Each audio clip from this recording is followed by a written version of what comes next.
waxa kale oo aan oran karaa dhiirigelinta ciidamada iyo niyadooda oo wax badan iska bedelay oo hadda intoodii badnayd aan dhihi karo 99% ay hadda diyaar u yihiin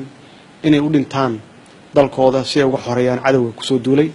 niyadooda waa cirka tan kale ummadda Soomaaliyeed meel kasta ay joogaan waxaan tusnay in ay dawladdaani ay tahay dawlad danahooda ka shaqeynaysa difaacaysa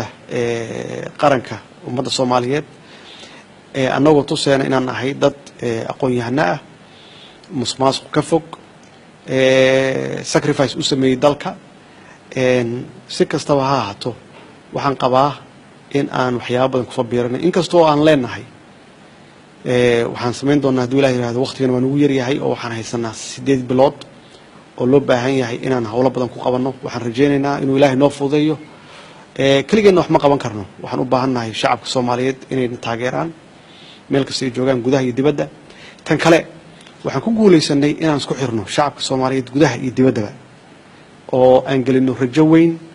rajadaasna aan ka dhameyn doono hadduu eebba yiraahdo waa gartay in goorma isleedahay waad ku guuleysanaysaan ammaanka caasimadda magaalada Muqdisho waan ognahay degmooyinka dawladda hadda gacanteeda ay ku jirto ama ay ka howlgasho ama dadka taageersanba ay ku sugan yihiin gobolada sidoo kale ay ugu baahan tahay dawladda in ay mas'uuliyaddeeda qaadato goorma isleedahay dawladda Soomaaliya waxay soo afjari doontaa dagaalada hadda socda xaqiiqdu waxay tahay annaga hadda waxaan jirnaa 25 bari maantaan joogno waa tirinaynaa maalmaha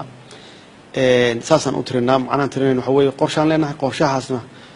waxaan fiirinaa inta aan maalintaas gaarnay oo aan ku guuleysanay oo noo suurta gashay iyo inta noo harsan waxaan haysanaa hadda 8,000 oo iyo wax ka badan ciidan ah annagu ma rabnaan sheegno tirada ciidankeena laakiin kolay u dhaafayeen intaas waxaan hadda ku guuleysanay inaan tayo siino iyo aan moralkooda iyo rajadooda aan kordhino waxa diyaar u yihiin siniinta laga bilaabo markii mushaharkooda ay helaan raashinkoodii iyo daawadoodii kulli aan meel u dhigno haddee waa ciidan qaran in ay dib ugu soo celiyaan nabadgelyada dalka annaga wixii qaybteenna ah diyaar yaan la nahay oo ah innaba ha yaraatee in mar dambe aan xuquuqdooda la duudsin inay helaan waxay xaq u leeyihiin oo aan sheegay وسؤال